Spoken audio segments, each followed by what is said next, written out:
Selamat siang dan salam sejahtera Bapak Ibu. Yang terhormat Ibu Sri Wahyuni selaku Kepala Sekolah SD Negeri Polaman. Yang terhormat Bapak Jasmani selaku Komite SD Negeri Polaman. Yang saya hormati Bapak Ibu Guru beserta karyawan SD Negeri Polaman. Yang saya hormati pula Bapak Ibu wali murid kelas 1 sampai kelas 6 SD Negeri Polaman yang Ibu banggakan dan Ibu sayangi, yaitu anak-anak Ibu kelas 4 dan 5 SD Negeri Polaman. Nah, di sini Bapak Ibu, maaf agak kesinggol. Setiap anak itu mempunyai kelebihan yang berbeda Bapak Ibu. Tapi semua itu dapat mendukung program sekolah. Salah satunya yang akan kita bahas yaitu aset-aset dalam komunitas sekolah. Di sini ada 7 aset modal. Yang pertama, modal manusia. Yang kedua, modal sosial. Yang ketiga, modal politik. Keempat, modal agama dan budaya. Kelima, modal fisik. Keenam, modal lingkungan. Ketujuh, modal finansial. Nah, kita bahas satu persatu. Untuk yang pertama, yaitu modal manusia. Teorinya banyak sekali Bapak Ibu. Kalau dibaca sampai capek. Apalagi yang belakang tulisannya nggak kelihatan, ya. Saya jelaskan saja. Inti dari modal manusia di sini adalah manusia itu sendiri yang dapat membantu dalam program sekolah. Manusia itu sendiri yang dapat membantu program sekolah, mencapai tujuan program sekolah. Bisa dibantu saya Bapak Ibu untuk modal manusia ini contohnya. Mungkin dari anak-anak dulu. Oh ya, Serafim.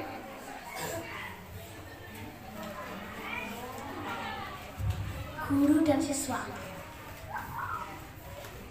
Ananda Serafim menjelaskan modal manusia yaitu guru dan siswa. Ya, betul Bapak Ibu. Contohnya yaitu guru dan siswa. Guru dan siswa itu merupakan manusia yang membantu tujuan program sekolah. Mungkin ada yang lain yang bisa membantu saya untuk modal manusia. Oh iya. Oh ya. Tadi modal manusia selain guru dan siswa itu kalau saya amati kita bisa lihat di sini ada orang tua, ada komite, ada paguyuban di setiap kelas dan juga tenaga-tenaga kependidikan yang ada di sekolah, begitu bukan ya? Kalau menurut saya seperti itu. Terima kasih sekali Bu Lala. Tepuk tangan dulu untuk Ananda Serafim dan Bu Lala. Bapak Ibu, terima kasih. Dan di sini sudah terlihat di layar ada modal manusia. Yang pertama guru dan siswa, orang tua, komite, paguyuban, penjaga, admin, penjual jajan itu juga termasuk ya. Kemudian pengawas sekolah, kemudian yang terakhir kepala sekolah. Seharusnya pengawas terlebih dahulu, itu yang paling atas, bawahnya kepala sekolah. Ini terbalik, nanti saya putar balik. Betul sekali. Terima kasih Bu. Nah, untuk selanjutnya model yang kedua yaitu model sosial. Model sosial ini untuk membantu program sekolah. Misalnya seperti kita manusia itu makhluk sosial Bapak Ibu. Tidak bisa hidup sendiri.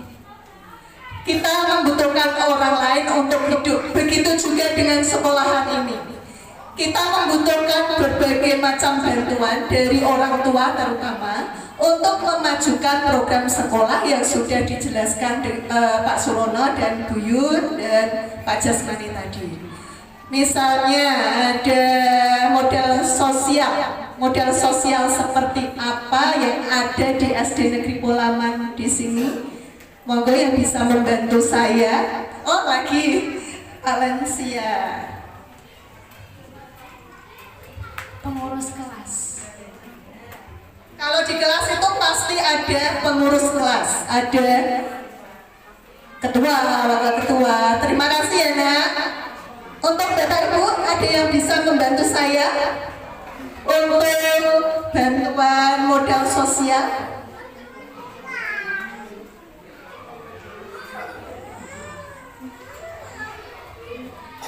Ya, dari wali murid. Wali murid itu misalnya Pak Guyuban, ya, Pak Guyuban di setiap kelas. Di sini modal sosial banyak sekali, betul sekali. Terima kasih Bu untuk jawabannya. Terima kasih Ananda Valen. Yaitu modal sosial ada pertama Pak Guyuban, yang kedua komite sekolah, pramuka, hubungan dengan RT RW, pengurus kelas, pengurus koperasi, kemudian stakeholder. Stakeholder di sini yaitu seperti Babinsa, kemudian puskesmas, itu termasuk kita membutuhkan bantuan beliau-beliau semua.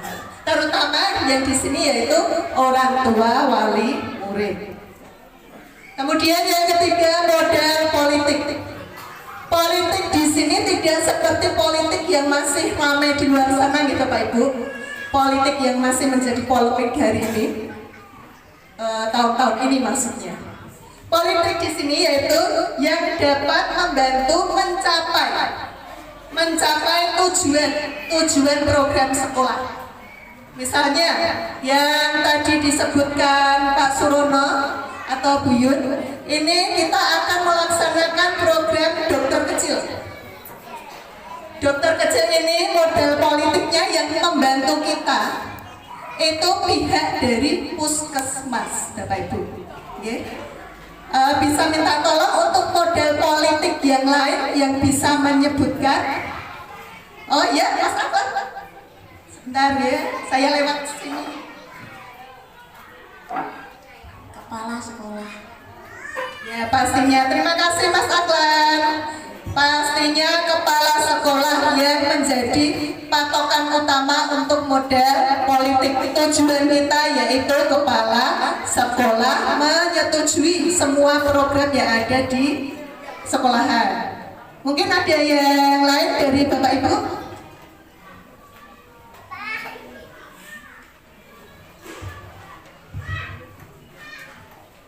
Modal politik yang lainnya selain kepala sekolah dan tadi apa puskesmas. Kalau menurut saya itu pengawas itu termasuk. Kemudian ada Pak Lurah, Babinsa dan Babin Kamtibnas itu menurut saya termasuk di situ. Lela, ya di sini kegiatan modal politik ada berbagai macam yang bisa membantu. Apabila besok ada ekstra PBB, insya Allah ya Bu. Kalau tahun depan belum bisa, tahun depannya lagi, itu kita memanggil Babinsa untuk membantu anak-anak yang berminat mengikuti ekstra PBB yang ada di luar kelas. Kemudian untuk modal agama dan budaya, kita ketahui modal agama itu di negara kita terdapat 6 agama Bapak Ibu. Nah, di situ kita bercampur di sekolah negeri ini. Kita harus mempunyai budaya. Budaya itu timbul dari rasa karsa cita. Jadi tidak membeda-bedakan. Harus menjadi satu. Kemudian contoh dari modal agama itu yang sering dilaksanakan di sekolahan ini di SD Negeri Polaman. Itu banyak sekali kegiatannya. Contohnya apa nak? Yang sudah katakan ini? Sholat berjamaah. Betul sekali. Terima kasih Ananda Adian. Sholat berjamaah. Bapak Ibu cukup diketahui untuk di SD Negeri Polaman ini sudah terlaksana sholat berjamaah. Jadi untuk membangun rasa tambah ini ya imannya bersama-sama teman itu kan pasti lebih senang. Kemudian ada lagi Bisa dibantu Pak? Model budaya, misal gambar. Agama ini mempunyai dua guru Bapak Ibu. Guru agama Islam dan guru agama Kristen. Jadi di sekolahan SD Negeri Polaman ini mempunyai dua guru. Yang kemudian terdapat musola yang tadi sudah dibahas dengan Pak Jasmani dan Pak Surono. Musolanya masih musola sementara Bapak Ibu di pojok sana. Kemudian ada juga buku literasi agama, pembiasaan Asmaul Husna, Ibu Laili. Ya, di setiap pelajaran agama Islam. Kemudian membaca surat-surat pendek itu di P5-nya. Seperti itu. Kemudian sholat berjamaah bersama tadi yang disebutkan Ananda Ardian. Terima kasih. Untuk yang kelima, model fisik. Fisik ini tentunya ada bangunan dan infrastruktur. Yang membedakan di SD Negeri Polaman ini cukup banyak dengan SD yang lain Bapak Ibu. Model fisiknya, ada yang bisa membantu saya model fisik yang ada di SD Negeri Polaman itu kira-kira? Oh, Asya, ya. Ini lah. Perpustakaan. Perpustakaan. Ada yang lain? Monggo Bapak Ibu. Perpustakaan yang ada di SD Negeri Polaman.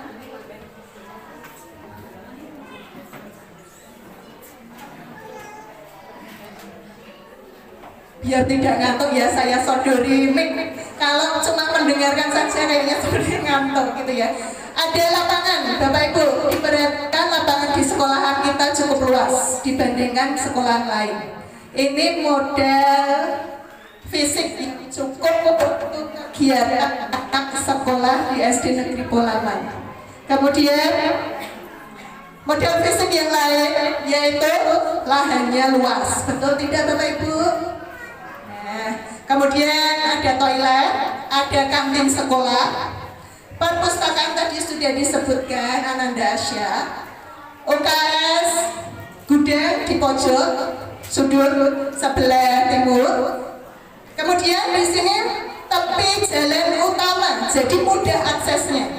Mau kemana saja mudah ya. Terutama yang ini yang sering banjir di bawah. Kalau Polaman itu tidak ada sejarahnya banjir, ya. Bebas banjir. Yang keenam, model dan alam. Model lingkungan ini berupa potensi yang belum diolah, mempunyai nilai ekonomi yang tinggi. Apabila diolah itu mempunyai ekonomi tinggi. Kemudian juga dapat menumbuhkan kenyamanan hidup. Untuk model lingkungan atau alam ini, ada yang bisa membantu saya, Bapak Ibu, di lingkungan kita? Oh ya, Anda tahu?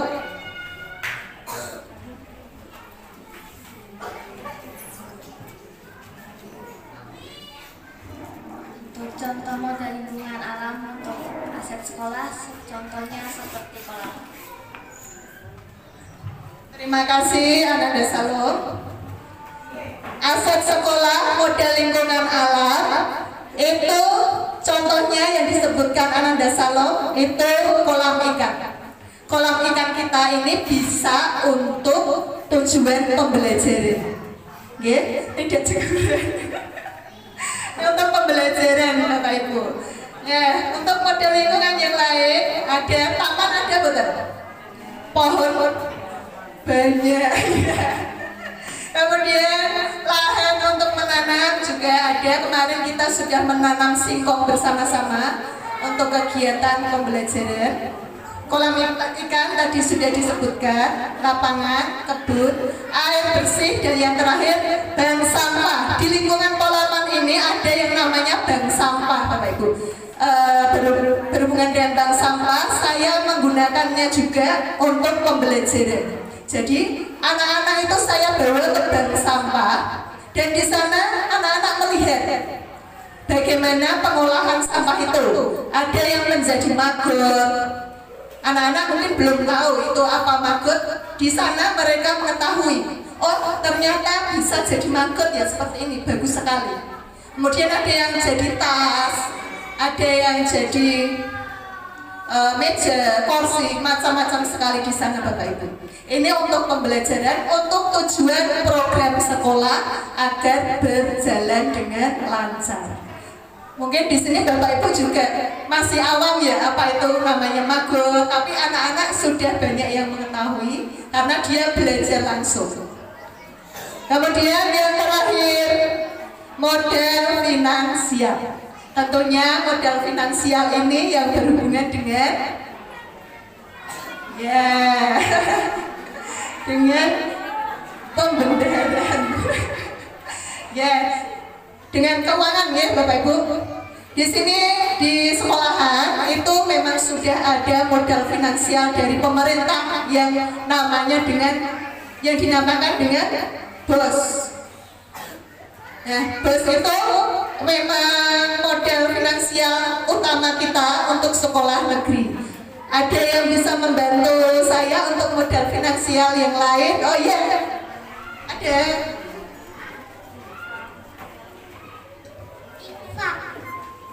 Infak. Oh iya, betul sekali. Terima kasih Ananda Iva. Infak itu dilaksanakan pada Bapak Ibu untuk melatih putra putri Bapak Ibu semua untuk bersedekah.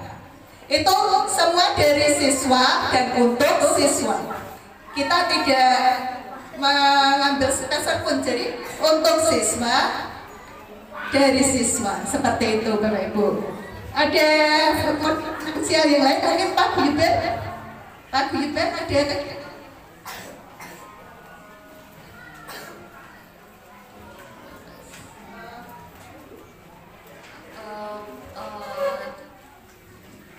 Pembayaran uang kas. Terima kasih Bun.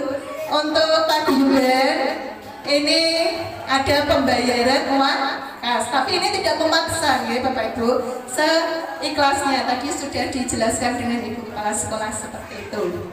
Ada uang sosial, ini dari guru. Guru setiap bulan mengadakan uang sosial. Kemudian tabungan ini apabila anak-anak kepingin saja, tapi bukan guru yang mengelola, tetap dikembalikan ke Pak Guyuban. Seperti itu Bapak Ibu. Untuk ini model ada 7 tadi. Kita sudah memetakan 7 model yang menjadi kekuatan yang ada di sekolahan kita, yaitu SD Negeri Polaman. Apakah Bapak Ibu setuju? Setuju. Kalau setuju, apakah ada pertanyaan? Belum Pak. Oh Pak Surono, monggo Pak. Terima kasih. Saya mungkin karena saya belum mendalami kurikulum kita, ada masalah atau tantangan ketika akan membuat atau menyusun di sekolah itu sebuah program, begitu Bapaknya. Coba dijelaskan. Saya begitu belum mudeng ini caranya, nanti menyusun programnya seperti apa. Terima kasih. Terima kasih Pak Surono. Tepuk tangan dulu Bapak Ibu untuk Pak Surono biar tidak ngantuk. Pertanyaan yang luar biasa.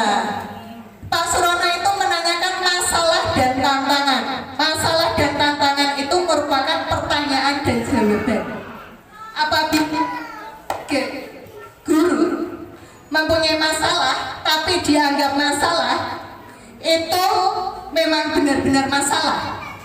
Apabila masalah dianggap tantangan, itu merupakan hal positif. Sebaliknya ya Pak ya. Jadi kalau ada masalah kita hadapi, itu merupakan sebagai tantangan. Misalnya ini Pak, ada murid yang aktif di kelas. Itu kalau kita anggap sebagai masalah, itu ya masalah. Wah, muridnya aktif kayak gitu, kesana kesini, lari kesana kesini. Tapi kalau kita anggap sebagai tantangan, itu merupakan hal kebaikan Pak. Kita menggali kemampuan anak itu dengan memberikan anak itu suatu kegiatan yang ada di luar. Dia kan aktif. Jadi seperti kegiatan pramuka, PBB, kita kembangkan bakatnya itu apa toh? Kita cari di kurikulum di kurikulum Merdeka ini, kita mengembangkan bakat anak.